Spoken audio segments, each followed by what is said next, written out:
Hello ಎಲ್ರಿಗೂ ನಮಸ್ಕಾರ. Welcome back to our channel Kavita S K vlogs. ನಾನಿವತ್ತು ವಿಡಿಯೋ ಮಾಡ್ತಾ ಇರೋ ಉದ್ದೇಶ, ಎಲ್ಲರೂ ಲೋನ್ ಬಗ್ಗೆ ಕೇಳಿದ್ರಿ. ಸೊ ಲೋನು ಯಾವ ಥರ ಸಿಗುತ್ತೆ, ಹೇಗೆ ಅನ್ನೋದು ಸ್ವಲ್ಪ ಇನ್ಫಾರ್ಮೇಷನ್ ಕೊಡೋಣ ಅಂದ್ಬಿಟ್ಟು ಇವತ್ತು ಶಿವರ ಹತ್ರನೇ ಹೇಳಿಸ್ತಾ ಇದ್ದೀನಿ ಏನು ಅಂತ. ಯಾಕಂದರೆ ಅವರೇ ಲೋನ್ ಮಾಡಿಸ್ಕೊಡ್ತಾ ಇರೋದು. ಸೊ ನೋಡೋಣ, ಎಲ್ಲರೂ ಕೇಳಿರ್ತೀರಿ ಯಾರ್ಯಾರಿಗೆ ಲೋನ್ ಸಿಗುತ್ತೆ ಏನು ಅಂತ ಕೇಳ್ತಾ ಇದ್ರಿ. ಸೊ ಇವತ್ತು ಅದರದ್ದೇ ಫುಲ್ ಇನ್ಫಾರ್ಮೇಷನ್ ವಿಡಿಯೋ ಆಗಿರುತ್ತೆ. ಸೊ ವಿಡಿಯೋನ ಎಲ್ಲೂ ಸ್ಕಿಪ್ ಮಾಡದೆ ಕೊನೆವರೆಗೂ ನೋಡಿ. ವಿಡಿಯೋ ಏನಾದರೂ ಇಷ್ಟ ಆದರೆ ಒಂದು ಲೈಕ್ ಮಾಡಿ, ಹಾಗೂ ಚಾನಲ್ನ ಸಬ್ಸ್ಕ್ರೈಬ್ ಮಾಡೋದು ಮರಿಬೇಡಿ. ಬನ್ನಿ ಆಗಿದ್ರೆ ಶಿವ ಅವ್ರ ಹತ್ರ ಮಾತಾಡ್ಕೊಂಡು ಬರೋಣ. ತುಂಬ ಜನ ಲೋನ್ ಬಗ್ಗೆ ಕೇಳ್ತಿದ್ರೆ ನಾನು ವ್ಲಾಗಲ್ಲೇ ಹಾಕ್ತಿದ್ನಲ್ಲ, ಸೊ ಅದ್ರ ಬಗ್ಗೆ ಸ್ವಲ್ಪ ಇನ್ಫಾರ್ಮೇಷನ್ ಕೊಡಿ. ಇವತ್ತಿನ ವಿಡಿಯೋ ಅದೇ ಆಗಿರುತ್ತೆ. ಅಂದರೆ ಪರ್ಸನಲ್ ಲೋನ್ ಬೇಕಂದ್ರೆ ಒಂದು ಅವ್ರ ಎಂಪ್ಲಾಯ್ ಆಗಿರಬೇಕು, ಮಿನಿಮಮ್ 20,000 ಪೇಮೆಂಟ್ ಬರ್ತಿರ್ಬೇಕು ಬ್ಯಾಂಕಿಗೆ, ಪೇ ಸ್ಲಿಪ್ ಬರ್ತಿರ್ಬೇಕು ಅವ್ರಿಗೆ. ಓಕೆ, ಇವು 3 ಬೇಕು. ಆಧಾರ್ ಕಾರ್ಡ್, ಪ್ಯಾನ್ ಕಾರ್ಡ್ ಎಲ್ಲರ ಹತ್ರನೂ ಇರುತ್ತೆ. ಸೊ ಆಮೇಲೆ 6 ತಿಂಗಳು ಸ್ಟೇಟ್ಮೆಂಟ್ ಬೇಕಾಗುತ್ತೆ. ಇಷ್ಟೇ. ಈಗ ಇದ್ರೆ ಅವ್ರಿಗೆ ಲೋನ್ ಸಿಗುತ್ತೆ. ಲೋನ್ ಎಲ್ಲಾದರೂ ತಗೊಂಡಿದ್ರೆ ಲೋನ್ ಎಲ್ಲಾದ್ರೂ ತೊಗೊಂಡಿದ್ರೆ ಸಿಬಿಲ್ ಮೇಲೆ ಎಫೆಕ್ಟ್ ಬೀಳುತ್ತಲ್ವಾ. ಸೊ ಎಲ್ಲ ಕಂಪ್ನಿಗಳು, ಬ್ಯಾಂಕ್ಗಳು ಇವಾಗ ಏನು ಮಾಡ್ತಿದ್ದಾವೆ ಅಂದರೆ ಸಿಬಿಲ್ ಚೆಕ್ ಮಾಡುತ್ತೆ. ಸೊ ಸಿಬಿಲ್ ಚೆಕ್ ಮಾಡೋದ್ರಲ್ಲಿ ಸಿಬಿಲ್ ಚೆನ್ನಾಗಿದ್ರೆ ಅವ್ರಿಗೆ ಲೋನ್ ಸಿಗುತ್ತೆ. ಎಷ್ಟು ಲೋನ್ ಸಿಗುತ್ತೆ ಅಂದರೆ ಲೋನ್ ಸ್ಯಾಲರಿ ಮೇಲೆ ಡಿಪೆಂಡು. ಇವಾಗ ಒಂದು 30,000 ಇರೋರಿಗೆ, 30,000 ಇರೋರಿಗೆ ಒಂದು 5 ಲಕ್ಷ ಅನ್ನೋದು ಸಿಗುತ್ತೆ. 50,000 ಇದ್ದರೆ 50,000 ಇದ್ದರೆ 10 ಲಕ್ಷ. ಓಕೆ, ಅಂದರೆ ಈಗ ಹೌಸ್ ವೈಫ್ಗಳಿಗೆಲ್ಲ ಸಿಗಲ್ಲ. ಹೌಸ್ ವೈಫ್ ಸಿಬಿಲ್ ಜಾಸ್ತಿ ಇದೆ, ನಮ್ಮದು ಟ್ರಾನ್ಸಾಕ್ಷನ್ ಆಗ್ತಾ ಇದೆ ಅಂತ ಹೇಳ್ತಾರಲ್ಲ ಅಂಥವ್ರಿಗೆ ಬರೀ ಸ್ಯಾಲ್ರಿ ಪರ್ಸನಿಗೆ ಮಾತ್ರನಾ? ಬಿಸ್ನೆಸ್ ಲೋನು ಸಿಗುತ್ತೆ. ಅವ್ರೇನಾದ್ರು ಆನ್ಯುವಲ್ ಟರ್ನ್ಓವರ್ ಅವ್ರ ಕಂಪ್ನಿ ಶುರುವಾಗಿ 3 ವರ್ಷ ಆಗಿರಬೇಕು, 3 ವರ್ಷ ಹಳೇದಾಗಿರ್ಬೇಕು, ಮತ್ತೆ ಆನ್ಯುವಲ್ ಟರ್ನ್ಓವರ್ ಬಂದ್ಬಿಟ್ಟು 1 ಕೋಟಿ ದಾಟಿರ್ಬೇಕು. ಓಕೆ, ಅಂಥವ್ರಿಗೆ ಲೋನ್ ಸಿಗುತ್ತೆ. ಅದಕ್ಕೆ ಸಂಬಂಧಪಟ್ಟಂಥ ಡಾಕ್ಯುಮೆಂಟ್ಸ್ ಅವರು ಕೊಡಬೇಕಾಗುತ್ತೆ. ಯಾವ ಬ್ಯಾಂಕು?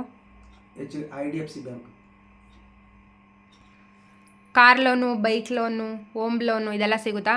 ಇಲ್ಲಿ ಬನ್ನಿ ನಾನು ತೋರಿಸ್ತೀನಿ ಏನು ಸಿಗುತ್ತೆ ಅಂತ. ಯೂಸ್ಡ್ ಕಾರ್ ಲೋನ್ ಸಿಗುತ್ತೆ. ಓಕೆನಾ?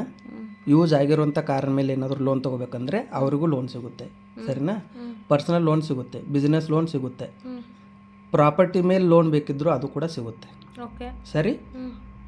ಇದ್ರ ಮೇಲೆ ಯಾರಿಗೆ ಯಾವ್ದು ಲೋನ್ ತೊಗೊಂಡ್ರೆ ಬೆಟರ್ ಅಂತಂದರೆ, ಇವಾಗ ಯಾರಾದರೂ ದುಡಿಯೋರಿದ್ದರೆ ಬೆಂಗಳೂರಲ್ಲಿ ಸ್ವಂತ ಮನೆ ಇರಲ್ಲ, ಮನೆ ಬಾಡಿಗೆ ಕಟ್ಟೋದೇ ಆಗೋಗುತ್ತೆ. ಸೊ ಬಾಡಿಗೆ ಉಳಿಸ್ಬೇಕು ಅನ್ನೋರು ಏನಾದರೂ ಲೋನ್ ತಗೊಂಡ್ಬಿಟ್ಟಾದ್ರೂ ಕೂಡ ಬಾಡಿಗೆ ಕಟ್ಟೋ ದುಡ್ಡನ್ನು ಲೋನಿಗೆ ಕಟ್ಕೊಂಡ್ರೆ ಅಲ್ಲಿ ಅವ್ರ ಸೇವಿಂಗ್ ಆಗುತ್ತೆ. ಆ್ಯಂಡ್ ಅವ್ರು ಮನೇನ ಲೀಸ್ಗೆ ಹಾಕಿಸ್ಕೊಂಡ್ಬಿಟ್ಟು ತಮ್ಮ ಒಳ್ಳೆ ಸಂಸಾರನ ನಡೆಸ್ಬೋದು ಅಂತ ನನ್ನ ಅನಿಸಿಕೆ. ನನಗಂದರೆ ತುಂಬ ಜನ ಇನ್ಸ್ಟಾಗ್ರಾಮಲ್ಲಿ ಏನು ಗೊತ್ತಾ, ಮತ್ತು ನಮ್ಮ ರೈತರುಗಳನ್ನು ಮೆಸೇಜ್ ಮಾಡ್ತಾರೆ ಲೋನ್ ಸಿಗುತ್ತಾ, ನಾವು ಎಲ್ಲ ಕಡೆನೂ ಟ್ರೈ ಮಾಡಿದ್ವಿ, ನಮಗೆ ಲೋನ್ ಸಿಗ್ತಾ ಇಲ್ಲ ಅಂತ ಹೇಳ್ತಾರೆ. ಅಂದರೆ ಅವ್ರಿಗೆ ಬ್ಯಾಂಕಲ್ಲಿ ಅಮೌಂಟ್ ತೆಗಿಯೋದು ಹಾಕೋದೆಲ್ಲ ಚೆನ್ನಾಗಿರುತ್ತೆ, ಈ ಸ್ಯಾಲ್ರಿಗಿಂತನೂ ಜಾಸ್ತಿ ಇರುತ್ತೆ. ಬಟ್ ಅವರು ಸ್ಯಾಲ್ರಿ ಸ್ಲಿಪ್ ಕೇಳ್ತಾರಲ್ಲ, ಸೊ ಅದು ಮೇಯ್ನ್ ಆಗುತ್ತೆ. ಅಂಥವ್ರಿಗೆ ಬೇರೆ ಥರದ್ದು ಯಾವುದಾದ್ರೂ ಲೋನ್ ಅವೈಲೇಬಲ್ ಇದೆಯಾ? ನಾನು ನಿಮ್ಮ ಮುಂದೆನೇ ಕಂಪ್ನಿಯವ್ರ ಹತ್ರ ಮಾತಾಡ್ತೀನಿ. ಓಕೆನಾ? ನೋಡೋಣ ಅಂಥವ್ರಿಗೋಸ್ಕರ ಏನಾದರೂ ಲೋನ್ ಕೊಡ್ತಾರಾ ಏನು ಅಂತ ಕೇಳ್ತೀನಿ. ಸರಿ. ಇವಾಗ ಹಸ್ಬೆಂಡ್ ಹೆಸರಲ್ಲಿ ಲೋನ್ ನಡೀತಾ ಇರ್ತದೆ, ವೈಫ್ ಅಕೌಂಟಲ್ಲಿ ಟ್ರಾನ್ಸಾಕ್ಷನ್ ಚೆನ್ನಾಗಿರುತ್ತೆ, ಅಂಥವ್ರಿಗೂ ಲೋನ್ ಸಿಗುತ್ತಾ? ಸಿಗಲ್ಲ. ಇವಾಗ ನೀವು ಏನೇನು ಕೇಳ್ತಿದ್ದೀರಲ್ಲ ಅದನ್ನ ನಾನು ಹಿಂದಿಲಿ ಇವ್ರ ಹತ್ರನೇ ಮಾತಾಡಿ ಕೇಳ್ತೀನಿ. ಓಕೆ, ಅವ್ರೇನಾದರೂ ಈ ರೀತಿ ಮಾಡ್ಬೋದು ಅಂತಂದರೆ ನಾನು ಮಾಡಿಸ್ಕೊಡ್ತೀನಿ. ಓಕೆ. मेरा नाम शिवराज है. जी शिवराज जी, देखिए ये पार्टनर से तो जो है सेल्फ एम्प्लॉयड है ना, हाँ जी, जिनका बिजनेस का सेटअप है, बिजनेस का लाइसेंस है, वो अप्लाई कर सकते हैं. अच्छा. हाँ, डोनेशन के बेस पे तो जो है अप्लाई करने के बाद चल जाएगा, लेकिन बिजनेस का प्रूफ भी होना चाहिए, उनके पास बिजनेस का सेटअप भी होना चाहिए, तो उनका आप अप्लाई कर सकते हैं बिजनेस लोन के लिए. पर्सनल में नहीं. अब अभी सर जैसे मान लो कि कोई ओला उबर ड्राइवर है, तो उनका प्रोसेस नहीं करा सकते आप. फिर ओला उबर में है, ऑटो रिक्शा चला रहे हैं, हाँ, और जोमेटो स्विगी में काम कर रहे हैं, पॉलिटिशियन, पुलिस, आर्मी, उनका आप अप्लाई नहीं कर सकते लोन के लिए. जो बिजनेस कर रहे हैं, बिजनेस का सेटअप, बिजनेस का लाइसेंस है, उनका आप अप्लाई कर सकते हैं. ओके. जॉब कर रहे हैं, सैलरी हर महीने अकाउंट में आ रही है 20,000 या उससे ज्यादा सैलरी है, तो उनका अप्लाई कर सकते हैं. अच्छा, पुलिस और आर्मी वाले का भी नहीं आएगा इसमें? नहीं. क्यों सर? उनका तो डायरेक्ट बैंक में क्रेडिट होता है पेमेंट. हाँ लेकिन ये IDFC के क्राइटेरिया में वो मैच नहीं करते ना, तो उस हिसाब से जो है उनको अभी पार्ट ट्रैप के थ्रू आप लोन करने नहीं करा सकते। वो नजदीकी ब्रांच में जाके ऑफलाइन खुद से कर सकते हैं, आपके पार्ट ट्रैप के थ्रू वो नहीं करा सकते। अच्छा, तो हम किसको किसको करा सकते हैं? जॉब जो कर रहे हैं, सैलरी अकाउंट में आ रही है, ओके। 20,000 सैलरी है या उससे ज़्यादा सैलरी है, तो उनका आप अप्लाई कर सकते हैं। यदि मान लीजिए वो लोग अगर पहले से ही लोन ले रखे हैं, उनका एक एक डेढ़ साल हुआ है, तो उनका हम आप फिर से लोन करा सकते हैं क्या? नहीं, जिनका IDFC से पहले से पर्सनल लोन चल रहा है तो उनका दोबारा पर्सनल लोन के लिए अप्लाई नहीं कर सकते हैं। नहीं, अदर बैंक से अगर चल रहा हो तो? हाँ, अदर बैंक से चल रहा है तो अप्लाई कर सकते हैं, लेकिन उसमें भी 2 या 2 से ज़्यादा पर्सनल लोन के दूसरे बैंक से चल रहे हैं। हाँ जी। दो अलग अलग बैंक से 2 पर्सनल लोन या 2 से ज़्यादा पर्सनल लोन चल रहे, तो उनका अप्लाई नहीं कर पाएंगे फिर। अच्छा, अगर एक लोन चल रहा है तो दूसरा अगर लोन लेना चाहेंगे तो यहाँ से करा सकते हैं हम? हाँ। ओके। तो ये ओला उबर ड्राइवर्स जो है और जो मतलब होम बेसिस अर्निंग करते हैं, इनका नहीं करा सकते ना? हाँ, इनकम प्रूफ नहीं है जिनके पास, उनका नहीं कर सकते। मतलब खुद का घर से भी बिजनेस है, लेकिन बिजनेस का वो घर का बिजनेस का सेटअप है, बिजनेस का लाइसेंस है, तो उनका अप्लाई कर सकते हैं। सर, हमारी तरफ प्रॉब्लम क्या है ना, होम बेसिस बिजनेस सारे करते हैं, लेकिन वो जैसे गवर्नमेंट ऑफ गाइडलाइंस की चाहे ना, वो नहीं है उनके पास। तो बिना लाइसेंस के प्रूफ के तो अप्लाई नहीं कर पाएंगे। वो भी जो है बिजनेस लोन वो चालू होता है ना, वो भी 10 लाख से चालू होता है, 10 लाख से 1 करोड़ के बीच। उससे कम लोन के लिए अप्लाई नहीं कर सकते जो बिजनेस करते हैं, उनका बिजनेस लोन। ओके। और जॉब वालों के लिए पर्सनल लोन में आप 1 लाख से लेके 1 करोड़ के बीच में आप अप्लाई कर सकते हैं, 1 लाख से कम लोन के लिए। और पर्सनल लोन के लिए? पर्सनल लोन का ही मैं बता रहा हूँ, पर्सनल लोन में जो जॉब वाले जॉब करते हैं उन्हीं का अप्लाई कर सकते हैं ना, तो उनका 1 लाख से 1 करोड़ के बीच अप्लाई कर सकते हैं। 1 लाख। ಸಾರಿ, ನನಗೆ ಕಾಲ್ ಬಂತು ಅಂತ ವಿಡಿಯೋ ಅರ್ಧಕ್ಕೆ ಕಟ್ ಮಾಡಿದೆ. ಹೇಳಿ, ಏನು ಮಾತಾಡಿದ್ರಿ? ಕಂಪನಿಯವ್ರ ಹತ್ರನೇ ಮಾತಾಡಿದೆ. ಆರ್ಮಿ ಅವರಿಗೆ, ಪೊಲೀಸ್ ಅವರಿಗೆ ಹ್ಞೂ ಇದರಲ್ಲಿ ಲೋನ್ ಸಿಗಲ್ಲ, ನಮ್ಮದ್ರಲ್ಲಿ ನಾವು ಮಾಡಿಸೋದ್ರಲ್ಲಿ. ಯಾಕೆ? ಅವ್ರು ಬ್ಯಾಂಕಿಗೆ ಹೋಗೇ ಮಾಡಿಸ್ಬೇಕಂತೆ. ಓಕೆ. ಓಕೆನಾ? ಇನ್ನು ಅದರ್ ಯಾರು ಜಾಬ್ ಮಾಡ್ತಿರ್ತಾರಲ್ಲ ಅವ್ರಿಗೆ ಇದರಲ್ಲಿ ನಾವು ಮಾಡಿಸ್ಕೊಡ್ತೀನಿ. ಅವ್ರದ್ದು ಒಂದು ಲೋನ್ ನಡೀತಾ ಇದ್ರು ಪರವಾಗಿಲ್ಲ, ಇನ್ನೊಂದು ಲೋನ್ ನಾವು ಮಾಡಿಸ್ಕೊಡ್ತೀವಿ ಬೇಕಿದ್ರೆ. ಸೊ ಅವ್ರ ಸ್ಯಾಲ್ರಿ ಮೇಲೆ ಡಿಪೆಂಡ್ ಆಗುತ್ತೆ ಲೋನು. ಓಕೆ. ಸ್ಯಾಲ್ರಿಡ್ ಪರ್ಸನ್ಗೆ 1 ಲಕ್ಷದಿಂದ 1 ಕೋಟಿ ರೂಪಾಯಿವರೆಗೂ ಪರ್ಸನಲ್ ಲೋನ್ ಸಿಗುತ್ತೆ. ಅವ್ರ ಸ್ಯಾಲ್ರಿ ಬೇಸಿಸ್ ಮೇಲೆ ಹೋಗುತ್ತೆ. ಅವ್ರು ಎಷ್ಟು ಲಕ್ಷಕ್ಕೆ ಎಲಿಜಿಬಲ್ ಇದ್ದಾರೋ ಅಷ್ಟು ಲೋನ್ ಸಿಗುತ್ತೆ. ಅವರು ಲೋನ್ ಅವಶ್ಯಕತೆ ಯಾರಿಗಿದೆ ಅವ್ರು ನಿಮಗೆ ತಿಳಿಸ್ತಾರೆ, ಆವಾಗ ಅದು ಇಂಟ್ರೆಸ್ಟ್ ರೇಟ್ ಏನಿದೆ, ಎಷ್ಟು ಇಂಟ್ರೆಸ್ಟ್ ರೇಟ್ ಬಂದ್ಬಿಟ್ಟು 10.75 ಶುರುವಾಗುತ್ತೆ IDFC ಬ್ಯಾಂಕಿಂದ. ಸೊ ನಾನು ನೋಡೋ ಪ್ರಕಾರ, ನಾನು ಲೋನ್ ತೊಗೊಂಡಿದ್ದೀನಲ್ಲ SBI ದಲ್ಲಿ, ಆ 12% ನಾನು ಕಟ್ತಾ ಇದ್ದೀನಿ. ಇದು ಅದಕ್ಕಿಂತ ಕಡಿಮೆ ಇದೆಯಾ? ಕಂಪೇರ್ ಮಾಡಿದರೆ ಇದು ಬೆಟರ್. ₹1.25 ಉಳಿಯುತ್ತೆ ನಮ್ಗೆ ಇಂಟ್ರೆಸ್ಟ್ ಅಲ್ಲಿ. ಇದರಲ್ಲಿ ಟಾಪ್ ಅಪ್ ಇದೆಯಾ? ಟಾಪ್ ಅಪ್ ಮಾಡ್ಕೋಬೇಕಂದ್ರೆ ಬ್ಯಾಂಕಿಗೆ ಹೋಗ್ಬೇಕು, ನಮ್ಮಲ್ಲಿ ಆಪ್ಷನ್ ಇಲ್ಲ. ಇದು ಬ್ಯಾಂಕಿಗೆ ಹೋಗ್ದಲೇನೆ ನೀವೇ ಲೋನ್ ಮಾಡಿಸ್ಕೊಡೋದಾ? ಬ್ಯಾಂಕಿಗೆ ಹೋಗದಲ್ಲೇನೆ ನಾವೇ ಲೋನ್ ಮಾಡಿಸ್ಕೊಡೋದಂದ್ರೆ, ಯಾರು ಫ್ರೆಶ್ ಲೋನ್ ತಗೋತಿರ್ತಾರಲ್ಲ ಅವ್ರಿಗೆ ಒಂದು ಈಸಿ ಏನಂದ್ರೆ, ಅವ್ರು ಬ್ಯಾಂಕಿಗೆ ಹೋಗೋ ಅವಶ್ಯಕತೆ ಇಲ್ಲ. ಡಾಕ್ಯುಮೆಂಟ್ಸ್ ಏನೇನು ಬೇಕಾಗುತ್ತೋ ಅವ್ರು ಡೈರೆಕ್ಟ್ ನಮ್ಗೆ ಹೇಳಿದ್ರೆ 5 ನಿಮಿಷದಲ್ಲಿ ಲೋನ್ ಆಗುತ್ತೆ, ಅಪ್ರೂವಲ್ ಆಗುತ್ತೆ.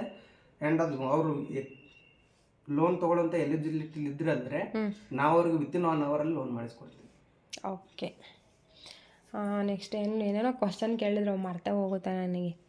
ಆಮೇಲೆ ಏನಪ್ಪ, ಅದೇ ಹೌಸ್ ವೈಫ್ಗಳಿಗೆ ಏನಿಲ್ಲಲ್ಲ, ಅವ್ರಿಗೆ ಸಿಗಲ್ಲ. ಓಲಾ ಒಬ್ಬ ಡ್ರೈವರ್ಸಿಗೆ ಸಿಗಲ್ಲ.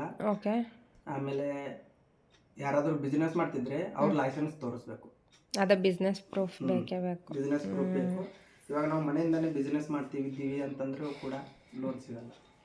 ಆಮೇಲೆ ಯೂಸ್ಡ್ ಕಾರ್ ಲೋನ್ ಸಿಗುತ್ತೆ. ಯೂಸ್ಡ್ ಕಾರ್ ಲೋನ್ ಅಂದರೆ ಏನಪ್ಪ, ಇವಾಗ ಕಾರ್ ತೊಗೊಂಡಿರ್ತಾರೆ, ಆ ಕಾರ್ ಮೇಲೇ ಮತ್ತೆ ಲೋನ್ ಬೇಕಂದ್ರೂ ಕೂಡ ಲೋನ್ ಕೊಡ್ತಾರೆ. ಓಕೆ. ಟೋಟಲ್ ಇಷ್ಟು ಥರ ಲೋನ್ ಇದೆ. Thank you for your information. Welcome. ಏನಾದರೂ ಹೇಳ್ತೀರಾ? ಏನಿಲ್ಲ, ಇಷ್ಟನಾ? ಮನೆಯಲ್ಲಿ ಸಮಸ್ಯೆ ಇರೋರು, ಫೈನಾನ್ಷಿಯಲಿ ಪ್ರಾಬ್ಲಮ್ನ ಏನಂತಾರೆ ಅದಕ್ಕೆ, ಓಕೆ. ನಾನು ಅದೆಲ್ಲ ಓಕೆ. ಒಂದು ಕಿವಿ ಮಾತನ್ನು ಹೇಳ್ಬಿಡಿ, ಲೋನಿನ ಅವಶ್ಯಕತೆ ಇದ್ದರೆ ಮಾತ್ರ ಲೋನ್ ತಗೋಬೇಕು ಅನ್ನೋದು, ಅದು ಒಂದು ಪುಟ್ಟು ಕಿವಿ ಮಾತು ಅಂತಿರ್ತೀವಲ್ಲ, ಅದನ್ನು ಕೂಡ ಹೇಳ್ಬಿಡಿ. 100% ಹಾಸಿಗೆ ಇದ್ದಷ್ಟೇ ಕಾಲು ಚಾಚಬೇಕು. ಸೊ ಲೋನ್ ತೊಗೊಂಡ್ಬಿಟ್ಟು ಅನಾವಶ್ಯಕವಾಗಿ ಖರ್ಚು ಮಾಡೋದಾದರೆ ಲೋನ್ ತೊಗೊಳಕ್ಕೆ ಹೋಗಬೇಡಿ. ಲೋನ್ ತೊಗೊಳೋದ್ರಿಂದಾನೇ ನಮ್ಮ ಪ್ರಾಬ್ಲಮ್ ಸಾಲ್ವ್ ಆಗುತ್ತೆ ಅಲ್ಲಿ, ಅದರಿಂದ ನಮ್ಗೆ ಒಳ್ಳೇದಾಗುತ್ತೆ ಅನ್ನೋದಿದ್ರೆ ಮಾತ್ರ ಖಂಡಿತ ಲೋನ್ ತೊಗೊಳ್ಳಿ, ನಾನು ಬೇಡನ್ನಲ್ಲ. ಬಟ್ ಲೋನ್ ತೊಗೊಂಡ್ಬಿಟ್ಟು ಇವಾಗ ಈ ಪ್ರಾಬ್ಲಮ್ ಆ ಪ್ರಾಬ್ಲಮ್ ಅಂತ ಮತ್ತೆ ಪ್ರಾಬ್ಲಮ್ ಕ್ರಿಯೇಟ್ ಮಾಡ್ಕೊಳ್ಳೋದಾದರೆ ಲೋನ್ ತೊಗೊಳಕ್ಕೆ ಹೋಗ್ಬೇಡಿ. ಯಾವುದಕ್ಕಾದ್ರೂ ಸೈಟ್ಗೋ ಮನೆಗೋ ಅಥವಾ ಮಕ್ಕಳು ಮದುವೆ ಎಜುಕೇಷನ್ನು ಹಾಸ್ಪಿಟಲ್ಲು ಏನಕ್ಕಾದ್ರೂ ಒಳ್ಳೇದಕ್ಕೆ ಯೂಸ್ ಮಾಡ್ಕೊಂಡ್ರೆ ಅದೊಂದು ಸಾರ್ಥಕತೆ. Okay, thank you for your good information. ಹೇಳ್ಬಿಡಿ ನಮ್ಮ ಚಾನಲ್ಗೆ. Okay, thank you. ಎಲ್ಲರೂ ಇದೇ ರೀತಿ ಸಪೋರ್ಟ್ ಮಾಡಿ, ಲೈಕ್ ಮಾಡಿ, ಇವ್ರನ್ನ ಶೇರ್ ಮಾಡಿ, ಇವ್ರ ವಿಡಿಯೋಗಳನ್ನೆಲ್ಲ. ಸೊ ನಮ್ಮ ಸಪೋರ್ಟ್ ಕೂಡ ಇವ್ರಿಗೆ ಇದ್ದೇ ಇರುತ್ತೆ, ನೀವು ಕೂಡ ಅದೇ ರೀತಿ ಸಪೋರ್ಟ್ ಮಾಡಿ ಅಂತ ಹೇಳ್ತೀನಿ. ಯಾರಿಗಾದ್ರೂ ಜೆನ್ಯೂನ್ಲಿ ಪ್ರಾಬ್ಲಮ್ ಇದ್ದು ಲೋನ್ ಬೇಕು ಅಂದರೆ ಕಾಂಟ್ಯಾಕ್ಟ್ ಮಾಡಿ. ಕಾಂಟ್ಯಾಕ್ಟ್ ನಂಬರ್ ಶೇರ್ ಮಾಡಲ್ಲ, ಬಟ್ ಕಮೆಂಟ್ ಹಾಕಿದ್ರೆ ಮೆಸೇಜ್ ಮಾಡಿ. ಆಮೇಲೆ ನಿಮಗೆ ಏನಾದರೂ ಇಲ್ಲ ನಮ್ಗೆ ಲೋನ್ ಬೇಕೇ ಬೇಕು ಅಂದರೆ ನಾನು ಇವಾಗ ಹೇಳಿರುವಷ್ಟರಲ್ಲಿ ನೀವು ಎಲ್ಲದರಲ್ಲೂ ಅದಕ್ಕೇನಂತಾರಪ್ಪ, ಏನಂತಾರೆ, ಪರ್ಫೆಕ್ಟ್ ಡಾಕ್ಯುಮೆಂಟ್ಸ್ ಎಲ್ಲದರಲ್ಲೂ ಕರೆಕ್ಟಾಗಿ ಡಾಕ್ಯುಮೆಂಟ್ಸು ಸ್ಯಾಲ್ರಿಡು ಎಲ್ಲ ಇದ್ದರೆ ಓಕೆ, ಲೋನ್ ಸಿಗುತ್ತೆ. ಮಾಡಿಸ್ಕೊಡ್ತೀವಿ. ಇವತ್ತಿನ ಈ ಲೋನ್ ಇನ್ಫಾರ್ಮೇಷನ್ ವಿಡಿಯೋ ನಿಮ್ಗೆಲ್ರಿಗೂ ಹೆಲ್ಪ್ಫುಲ್ ಆಗುತ್ತೆ ಅಂತ ಭಾವಿಸ್ತೀನಿ. ಯಾರಿಗಾದ್ರೂ ಲೋನ್ ಅವಶ್ಯಕತೆ ಇದ್ದರೆ ನಂಗೆ ಇನ್ಸ್ಟಾಗ್ರಾಮಲ್ಲಾದರೂ ಮೆಸೇಜ್ ಮಾಡಿ, ಫೇಸ್ಬುಕ್ಕಲ್ಲಾದ್ರೂ ಮೆಸೇಜ್ ಮಾಡಿ, ಅಥವಾ ಕಮೆಂಟ್ ಆದ್ರೂ ಹಾಕಿ. ಆದರೆ ಡೈರೆಕ್ಟಾಗಿ ಯಾವುದೇ ರೀತಿ ನಂಬರ್ ಶೇರ್ ಮಾಡಲ್ಲ, ಯಾಕಂದರೆ ಇದರಲ್ಲಿ ಒಳ್ಳೇದಕ್ಕೂ ಯೂಸ್ ಮಾಡ್ಕೊಳ್ಳೋರಿದ್ದಾರೆ, ಕೆಟ್ಟದಕ್ಕೂ ಯೂಸ್ ಮಾಡ್ಕೊಳ್ಳೋರಿದ್ದಾರೆ. ಸೊ ಅದಕ್ಕೋಸ್ಕರ ಯಾರಿಗಾದ್ರೂ ತುಂಬ ಅವಶ್ಯಕತೆ ಲೋನಿಂದಿದ್ರೆ ನೀವೇನು ಬ್ಯಾಂಕಿಗೆಲ್ಲ ಹೋಗಿ ಓಡಾಡಿ ಲೋನ್ ಮಾಡಿಸ್ಕೊಳ್ಳೋ ಅವಶ್ಯಕತೆ ಇಲ್ಲ. ನಿಮ್ಮದೆಲ್ಲ ಡಾಕ್ಯುಮೆಂಟ್ಸು ಪರ್ಫೆಕ್ಟ್ ಆಗಿತ್ತು ಅಂದರೆ 1 hour 2 hourಲ್ಲೆಲ್ಲ ನಿಮಗೆ ಲೋನ್ ಆಗೋಗುತ್ತೆ. ಸೊ ಆದಷ್ಟು ಶಿವರು ರಜಾ ಮುಗಿಸಿ ಡ್ಯೂಟಿಗೆ ಹೋಗೋಷ್ಟರೊಳಗೆ ಯಾರಿಗಾದ್ರೂ ಲೋನ್ ಬೇಕಾದರೆ ಕಾಂಟ್ಯಾಕ್ಟ್ ಮಾಡಿ. ಮತ್ತೆ ಅವ್ರು ಡ್ಯೂಟಿಗೆ ಹೋದ್ಮೇಲೆ ನನ್ನ ಜೊತೆಲಿ ಮಾತಾಡೋದು ಸಿಗೋದೇ ಕಷ್ಟ, ಮತ್ತು ಅವರು ಅಲ್ಲಿ ಲೋನ್ ಎಲ್ಲ ಮಾಡಿಸ್ಕೊಡೋಕೆ ತುಂಬ ಟೈಮ್ ತೊಗೊಳುತ್ತೆ. ಸೊ ಅದಕ್ಕೋಸ್ಕರ ಯಾರಿಗಾದ್ರೂ ಲೋನ್ ಬೇಕು ಅಂದರೆ ಇನ್ನೊಂದು 10-15 days ಒಳಗೆ ಕಾಂಟ್ಯಾಕ್ಟ್ ಮಾಡಿ. So thank you for watching my video. ಹೀಗೆ ಸಪೋರ್ಟ್ ಮಾಡ್ತಾಯಿರಿ. ವಿಡಿಯೋ ಇಷ್ಟ ಆದರೆ ಒಂದು ಲೈಕ್ ಮಾಡಿ, ಶೇರ್ ಮಾಡಿ, ಕಮೆಂಟ್ ಮಾಡಿ, ಹಾಗೂ ಚಾನಲ್ನ ಸಬ್ಸ್ಕ್ರೈಬ್ ಆಗೋದು ಮರಿಬೇಡಿ. ಮತ್ತೊಂದು ವಿಡಿಯೋ ಒಟ್ಟಿಗೆ ಸಿಗ್ತೀನಿ. ಎಲ್ರಿಗೂ ನಮಸ್ಕಾರ. Thank you for watching.